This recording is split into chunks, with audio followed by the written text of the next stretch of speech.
देखें, ये बहुत बहुत अफसोसनाक बात है कि पाकिस्तान में सियासत जो है वो इंसानी खरीदो फरोख्त का कारोबार बन चुकी है, लेकिन मैं बिकाऊ नहीं हूं।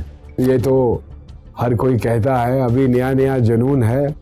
वक्त के साथ साथ इंशाल्लाह ताला पता चल जाएगा, मुझे भी, आपको भी, आवाम को भी, कि कौन बिकाऊ है और कौन बिकाऊ नहीं है। मैं चाहता हूं कि शाह साहब से ये पूछा जाए कि क्यों इनके करप्शन में गिरफ्तार लोगों से इतनी गहरी दोस्तियां हैं। इनके इंडस्ट्रियल जोन में जो फैक्ट्री है उसमें जो नाजायज वाटर कनेक्शन अभी लगाया गया नया नया, वो किस तरह हासिल किया इन्होंने। फिर इनके लेदर गारमेंट्स की एक फैक्ट्री है जिसकी ड्रेनेज जो है एक इतनी खतरनाक जगह पे हो रही है कि लाखों लोग मुतासिर हो रहे हैं उससे। क्या ये सब कुछ इनकी इंसानियत के साथ दुश्मनी नहीं है? मेरे नजदीक ये बेबुनियाद इल्जामात लगाए जा रहे हैं, मेरी नेक नामी पर उंगली उठाई जा रही है।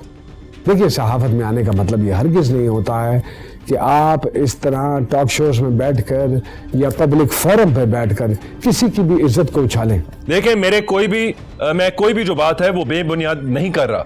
मेरे पास सब सबूत। अगर आपके पास फैक्ट्स एंड फिगर्स हैं तो आप ले आइए, आप और मैं दोनों अदालत में पेश हो जाते हैं। ये आपका काम नहीं है। आप जब कहेंगे मैं आपके पास आ जाऊंगा, सब फैक्ट्स एंड फिगर्स के साथ, फिर बैठ के बात कर लेंगे हम। आरिफ साहब, आपके पास जो फैक्ट्स हैं आप भी ले आइए। जनाब, मैं जो बात कर रहा हूँ मैंने अपनी पूरी रिसर्च के साथ बात कर ले। जी जरूर, मैं जब कहेंगे मैं सारे नाजरीन, ये गुफ्तगू तो जारी और सारी रहेगी, लेकिन वक्त बहुत कम है और मैं आपसे ये दरखास्त करूंगी कि मुझे पता है कि इस गुफ्तगू से कोई मकसद नहीं निकलने वाला, लेकिन एक बात जो सामने आई है वो सोचने की है। मुल्क को डुबोया जाता है, मुल्क खुद नहीं डूबता। ये बात कौन कैसे समझेगा और कब समझेगा, ये और बात है।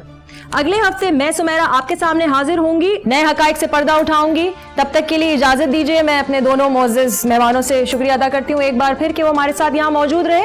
अपना ख्याल रखिएगा। अल्लाह निगहबान।